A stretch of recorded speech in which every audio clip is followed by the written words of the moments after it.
Ya, halo, selamat pagi teman-teman. Shalom, selamat pagi. Shalom, Bapak. Mana kabarnya hari ini? Baik. Ya, sehat. Maaf, Pak Guru terlambat sedikit karena tadi macet di jalan. Ya, Bapak. Gak apa-apa, Bapak. Kita akan memulai pemeliharaan kita pada pagi hari ini. Namun sebelumnya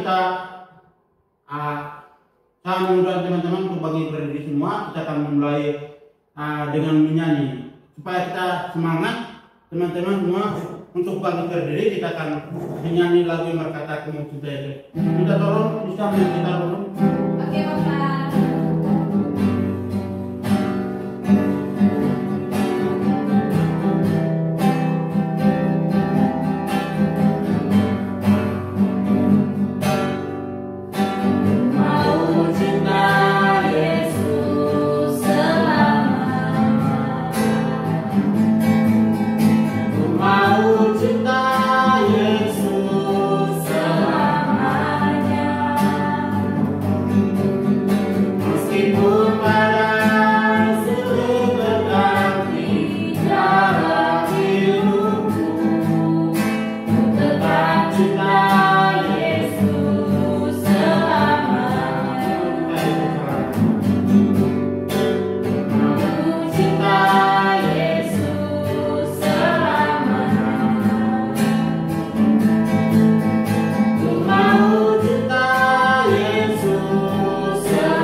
Mari sebelum kita memulai pemeliharaan kita pagi hari ini, mari kita berdoa. Pak Guru akan memimpin kita untuk berdoa. Mari kita berdoa.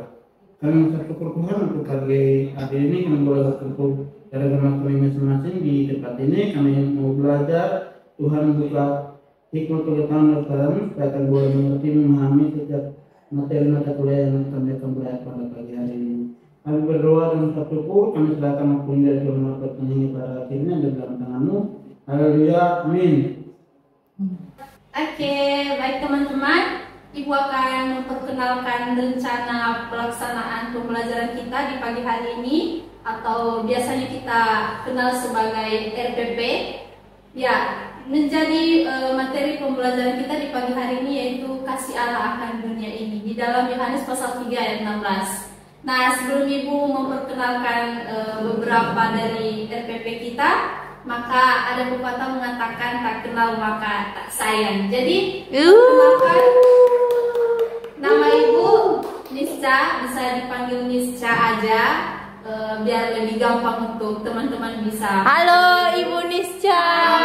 Halo, selamat pagi. Oke, yang menjadi pembelajaran kita di pagi hari ini yaitu yang pertama memahami sifat kasih Allah yang ada di dalam Yohanes pasal 16a. Kemudian yang ketiga yaitu mengenali wujud kasih Allah. Ya, teman-teman bisa lihat di slide di atas yang terdapat di dalam Yohanes pasal 3 ayat 16c. Kemudian yang ketiga itu memahami akibat kasih Allah dan tugas yang akan mereka kerjakan atau yang teman-teman kerjakan nanti ketika kita sudah menyelesaikan pembelajaran kita di pagi hari ini. Kita bisa lihat itu di dalam Yohanes pasal 3 ayat 16d. Oke, langkah yang pertama yang harus teman-teman ketahui, ya, kegiatan awal kita itu yang pertama Ibu akan menyampaikan garis besar atau cangkupan dari langkah pembelajaran materi kita. Kemudian teman-teman bisa lihat kegiatan kita, ada kegiatan literasi. Kayak misalnya Ibu akan memberikan kesempatan kepada teman-teman untuk mencari dan menemukan tentang kasih Allah akan dunia ini di Alkitab. Ya, selain yang ada di Yohanes pasal 3 ayat 16. Kemudian ada critical thinking. Artinya teman-teman nanti Ibu akan berikan tugas. Ya, teman-teman akan mengumpulkan tugas itu. Ya, tugasnya itu ya mengenai kasih Allah atau pembelajaran kita di pagi hari ini. Kemudian collaboration. Jadi teman-teman nanti Ibu akan berikan waktu untuk berdiskusi dengan teman untuk menguatkan informasi yang kita dapatkan dari Alkitab mengenai kasih Allah ini selain yang ada di Yohanes, dan kita akan presentasikan di depan atau satu-satu nanti Ibu akan suruh ke depan satu-satu untuk menyampaikan tugas yang telah teman-teman temukan. Kemudian nanti kita akan adakan sesi tanya jawab dari apa yang telah teman-teman temukan dari materi yang Ibu akan sampaikan di pagi hari ini. Kemudian setelah kita melakukan berbagai kegiatan tadi, kita akan penutupnya nanti kita akan mengumpulkan setiap tugas yang telah Ibu berikan kepada teman-teman dan kita akan bubar. Oke teman-teman, demikian dari penjelasan atau tujuan dari pembelajaran kita. Apakah ada pertanyaan dari teman-teman? Sudah paham, Bu? Itu tugasnya bagaimana, Ibu? Nanti tugasnya Ibu nanti kasih tugas kepada teman-teman untuk mencari judul materi kita pada pagi hari ini yaitu kasih Allah akan dunia ini. Jadi kasih Allah akan dunia ini terdapat dalam Yohanes pasal 3 ayat 16. Jadi teman-teman nanti temukan di kitab lain selain di Yohanes ini kasih Allah akan dunia ini. Mengerti? Ngerti, Bu. Kamu ada pertanyaan nggak, Pak Ce? Itu tugasnya berarti itu apa? Nanti berkelompok begitu ya, Bu? Tidak, sendiri-sendiri. Oh, kok sendiri-sendiri? Saya nggak berani sendiri. Oke, kalian mau yang mana? Kelompok aja, ya kan? Supaya Iya. sama-sama maju ke depan nanti. Iya. Oh ya udah, nanti kita pakai kelompok terus kita cari sama-sama. Oke, setuju? Oke, setuju Ibu. Terima kasih, Oke, Ibu. kita akan melanjutkan pembelajaran kita di pagi hari ini. Semuanya siap? Siap. Ya, judul pembahasan kita ya Ibu tadi telah memaparkannya yaitu kasih Allah akan dunia ini. Jadi konsep keselamatan ini yang terdapat di Yohanes pasal 3 ayat 16 ini yaitu hal yang antusiasi yang banyak diperbincangkan di dalam setiap agama. Jadi setiap agama maupun kepercayaan memberikan pendapat bahwa pemahamannya yang paling besar tentang kasih Allah akan dunia ini di dalam Yohanes pasal 3 ayat 16 ini. Sementara dengan hal itu, setiap orang untuk dapat memahami keselamatan jiwanya ketika ia telah meninggal, akhirnya menjadi pendorong munculnya banyak pengajaran ataupun gagasan tentang konsep keselamatan tersebut. Jadi konsep keselamatan dalam kekristenan sangat jelas dinyatakan dalam Alkitab, di mana keselamatan dipandang sebagai anugerah Allah yang bisa kita lihat di dalam Yohanes pasal 3 ayat 16, dan bukan merupakan usaha dari manusia. Jadi ketika kita mendapatkan keselamatan itu bukan usaha dari kita. Jadi keselamatan itu adalah anugerah yang diberikan oleh Tuhan untuk kita sebagai umat manusia atau sebagai ciptaannya Tuhan. Oke, kita lanjut. Ungkapan dari kasih itu adalah dalam bentuk korban, yaitu Yesus Kristuslah yang menjadi korban keselamatan tersebut. Dengan tujuan ialah agar setiap orang percaya memperoleh kehidupan yang kekal, di mana tanpa pengorbanan Yesus Kristus di kayu salib, maka setiap manusia akan binasa. Jadi tujuan misi anak adalah bukanlah untuk menghukum, melainkan untuk menyelamatkan. Ya, tujuan teman-teman, ketika kita telah mempelajari materi pagi hari ini, jadi materi ini mendorong kita untuk mengabarkan Injil tentang keselamatan, tentang kasih Tuhan kepada kita, bukan cuma kepada kita tetapi kepada dunia ini, sehingga Tuhan Yesus mengorbankan anaknya satu-satunya untuk menyelamatkan kita. Jadi meskipun keselamatan ini hanya dapat diperoleh oleh orang-orang atau mereka yang percaya, dinyatakan bahwa sasaran kepercayaan yang khas ialah nama anak tunggal Allah. Di samping itu, Alkitab juga mengajarkan mengenai surga dan neraka. Surga merupakan tempat kekal bagi setiap orang yang telah diselamatkan, yang bisa kita lihat dalam Yohanes pasal 3 ayat 16, atau kita bisa bandingkan juga di dalam Wahyu pasal 7 ayat 9 sampai 17. Sedangkan kita di sini juga nggak melulu kepada keselamatan, tapi kita juga bisa mempelajari tentang neraka. Jadi neraka itu merupakan tempat penghukuman kekal bagi setiap orang yang menolak untuk percaya kepada Yesus Kristus sebagai Tuhan dan Juru Selamat. Atau ini bisa kita lihat di dalam Wahyu pasal 7 ayat 9 sampai 17. Nah, untuk pembahasan kita teman-teman di pagi hari ini, Yohanes pasal 3 ayat 16 ini termasuk dalam konteks keseluruhan pasal 3 ini. Pasal ini dimulai dengan kisah Nikodemus dan berisi wacana teologis Yesus yang ekstensif. Yohanes mengajar aspirasi untuk menunjukkan bahwa Yesus adalah Kristus dan anak Allah. Bagian dari Yohanes 3 ayat 16 sampai 21 ini mengungkapkan cara untuk memperoleh keselamatan dan mengungkapkan mengapa beberapa orang tidak menerima karunia keselamatan yang cuma-cuma. Karena keselamatan itu kita tidak peroleh dari diri kita sendiri, melainkan itu adalah kasih karunia atau anugerah Tuhan yang dianugerahkan kepada umatnya yang percaya kepadanya. Jadi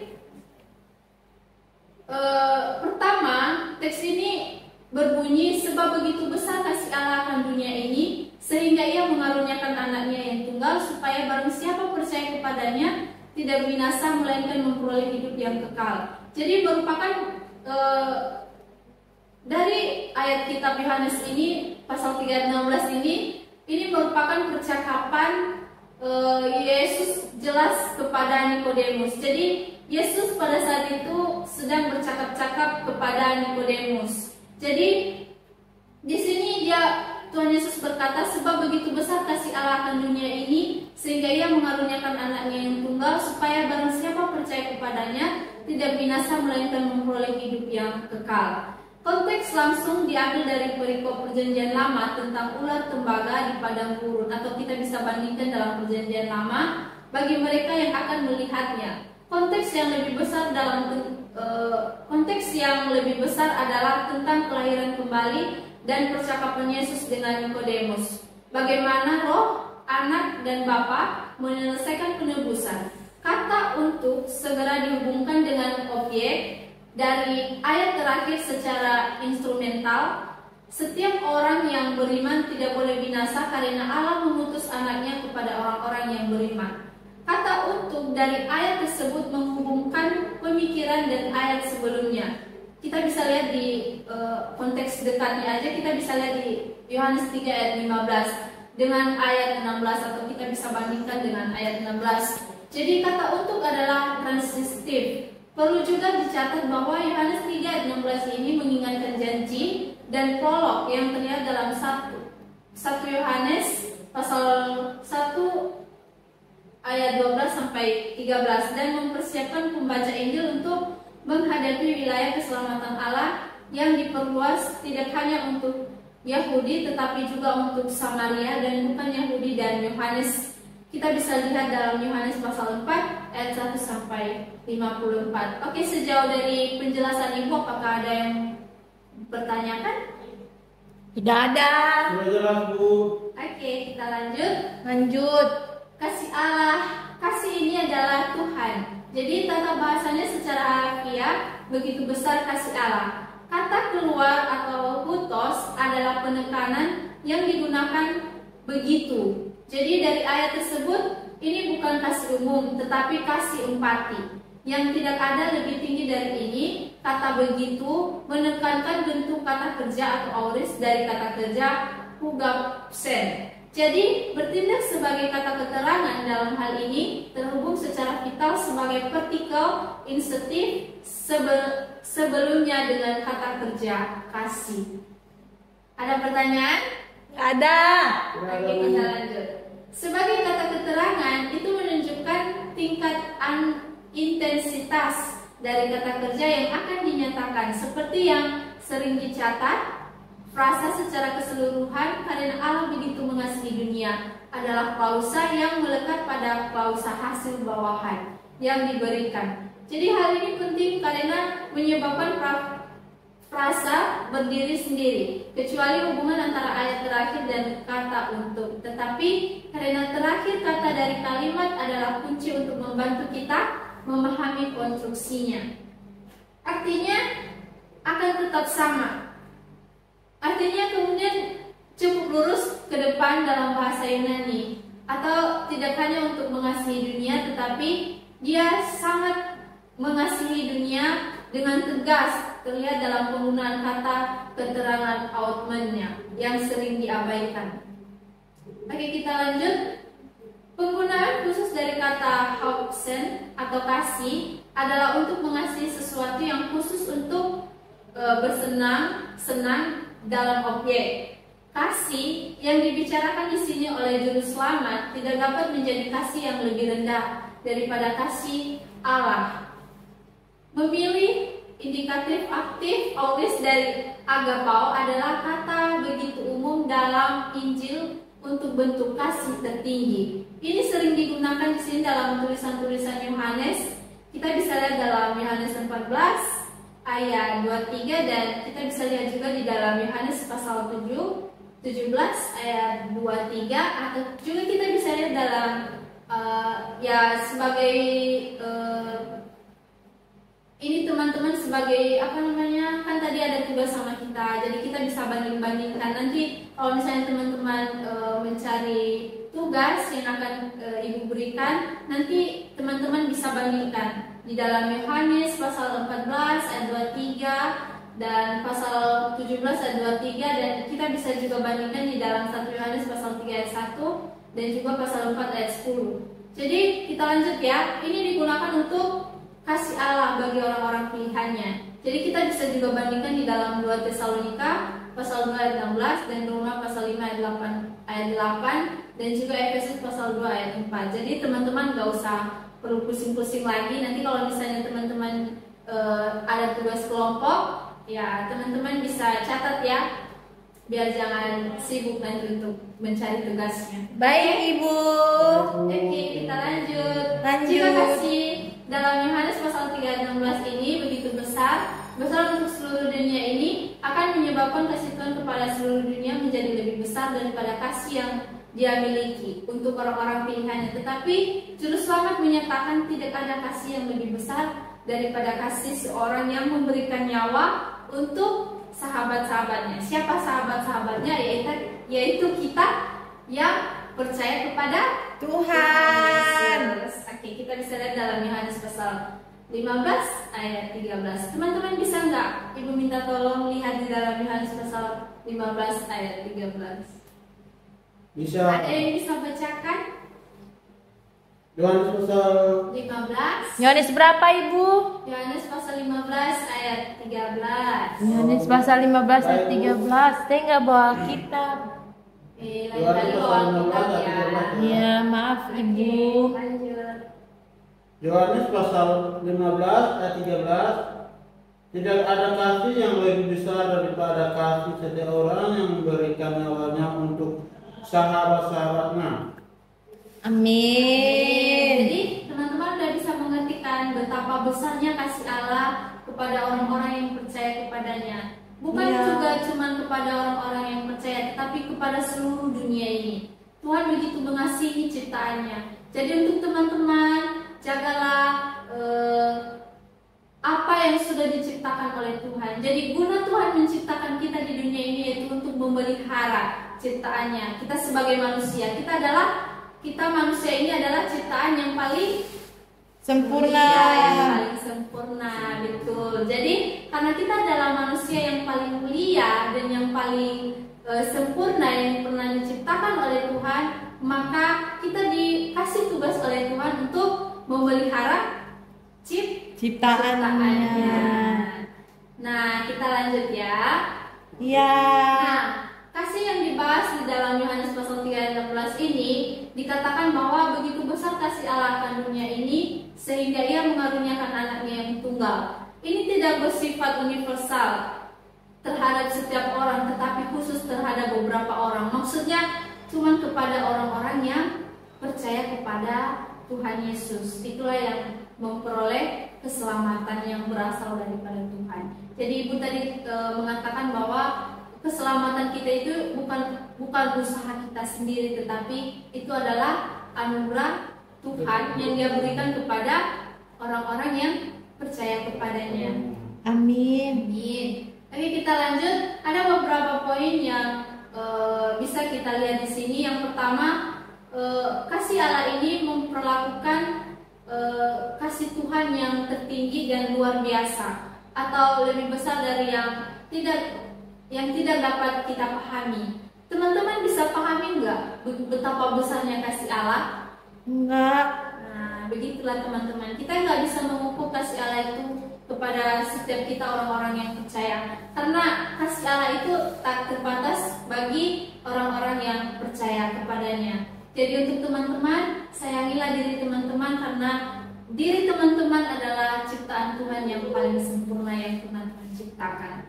Oke, kita lanjut poin yang kedua. Kasih yang dengannya Allah memberikan anaknya menarik setelah dirinya sendiri semua hal ini yang diperlukan untuk keselamatan. Kita bisa lihat dalam Roma pasal 8:32. Tetapi tidak kepada setiap orang melainkan kepada orang-orang pilihan saja. Ia mengaruniakan segala sesuatu dengan kasih Kristus. Oleh karena itu, akhir dari kasih Allah yang dimaksud adalah keselamatan bagi mereka yang dikasihinya. Kita bisa lihat dalam Yohanes pasal 3 ayat 17. Oke, yang menjadi kesimpulan kita di pagi hari ini, yang menjadi kesimpulan dari materi yang Ibu paparkan, yaitu dalam kodrat Trinitas ada kasih karunia yang dikomunikasikan kepada setiap pribadi Trinitas. Trinitas itu Allah, Bapa, Anak. ya betul sekali. Roh Kudus. Roh Kudus, tidak betul. Bapa mengasihi anak dan anak mengasihi Bapa. Dan kasih ini dikomunikasikan di antara mereka melalui karya Roh Kudus. Jadi kasihnya adalah kasih Trinitas batinia yang ad infra, kasih tanpa batas. Jadi Tuhan berkomunikasi dengan cara ini, memegang kasih yang murni dan tidak terbatas, dan ini tercurahkan di seluruh dunia. Jadi pencurahan kasih penembusan kepada dunianya ini menjadikan kita sebagai sasaran pencurahan kasih tersebut. Jadi kita sebagai umat Kristen yang tak terbatas tidak mungkin menerima kasih penyelamatan Allah dalam bentuk lain apapun kecuali melalui perantaraan Kristus, karena kasih yang dicurahkan Allah keluar tidak terbatas. Nah, untuk teman-teman, jadi ada beberapa sifat-sifat Tuhan kepada umat-umatnya, yaitu kasih, penuh kasih, penyayang, dan tidak terbatas oleh ruang dan waktu kasihnya Tuhan kepada setiap orang atau kepada setiap umatnya yang percaya. Ya, apakah ada pertanyaan sejauh Ibu menjelaskan? Tidak ada Ibu. Udah lapar. Oke, Thank you teman-teman. Sampai di sini pembelajaran kita dan kita akan melanjutkan dengan tugas yang Ibu nyatakan tadi, yaitu tugas kelompok. Jadi teman-teman udah siap nggak tugas kelompoknya? Tidak. Oke. Nah, sesuai perjanjian kita dari awal, Ibu kan sudah bilang kita akan mengerjakan tugas. Iya. Siap tugasnya? Siap Iya. Ibu. Nah, jadi tugas ini dikerjakan. Tadi kan kalian nggak mau sendiri-sendiri kan? Iya.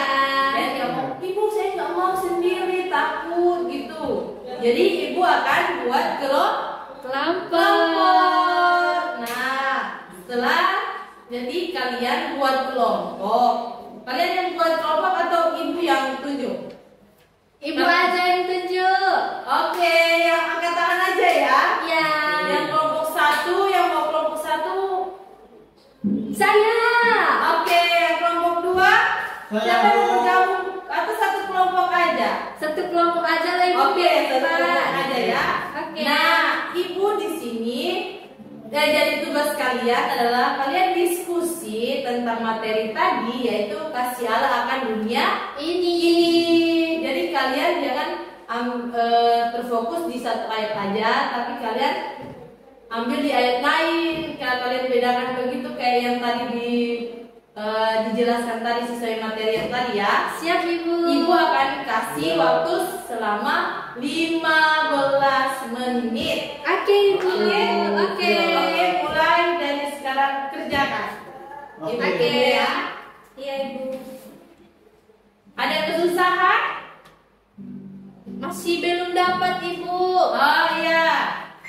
Bisa di perjanjian lama seperti yang materi tadi kan ada perjanjian lamanya juga.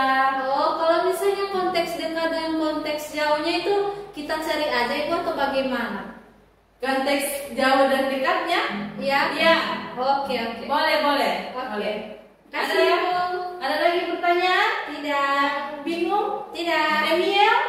Sudah jelas, Bu. Oke. Ibu tunggu ya 15 menit dimulai dari sekarang. Oke.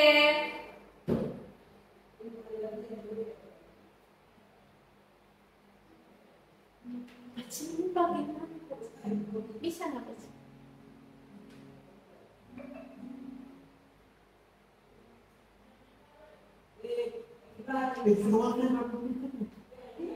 Udah berapa menit Pak Cim?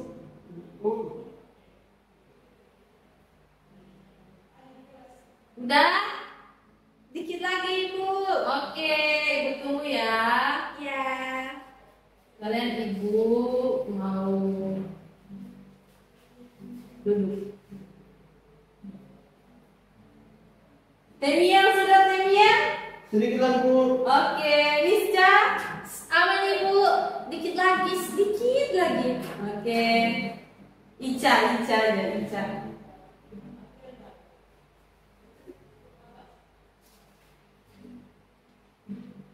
Bagaimana? Aman Ibu. Lagi 5 menit lagi Temiel, ayo. Sudah, Bu. Sedikit. Ayo. Sudah Ibu, sudah. Sudah. Tapi jangan mau dikumpul. Itu kalian presentasikan di depan. Oh. Baik, Bu. Oke? Ini bagaimana Ibu? Jadi kalian baca aja di ayat-ayat mana aja yang terdapat. Oke Ibu. Baik, Bu.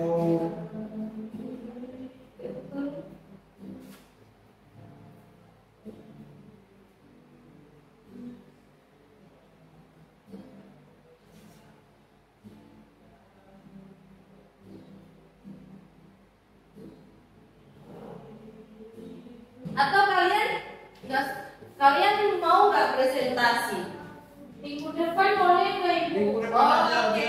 Kalau kalian mau minggu depan, nggak apa-apa. Kalian kumpul dulu, Ibu koreksi dulu, Ibu nilai dulu. Terus minggu depannya kalian presentasi. Boleh Ibu, oke. Boleh? Boleh. Jangan lupa ya. Iya Ibu. Oke, baik. Ibu, ayo kumpulkan sama Ibu. Oke. Oke, ini Ica. Ya, terima kasih. Kelompok satu. Ya, kalian satu kelompok atau beda-beda kelompok? Ini kelompok satu dan kelompok dua Ibu. Oke. Kelompok dua. Bisa ya. Oke. Oke, berarti nama ini? Aman. Nama. Oke.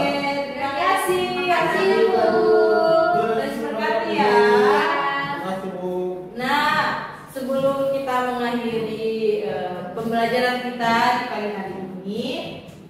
Ada kesulitan nggak? Tidak, Ibu. Tidak, Bu. Oke, kalau tidak ada kesulitan, kita tutup ya sama-sama. Oke, Bu. Kita tutup dalam doa, mari kita berdoa. Tuhan Yesus, terima kasih atas waktu yang Engkau berikan. Kami telah belajar bersama mengenai kasih Allah dan dunia ini. Mampukan setiap mereka Tuhan, berikan mereka wawasan yang luas, berikan mereka kemampuan untuk bisa berpikir dengan baik. Terima kasih Tuhan Yesus, kami menyerahkan seluruh kehidupan kami ke dalam tangan kasih-Mu. Haleluya. Amin. Terima kasih, Bu.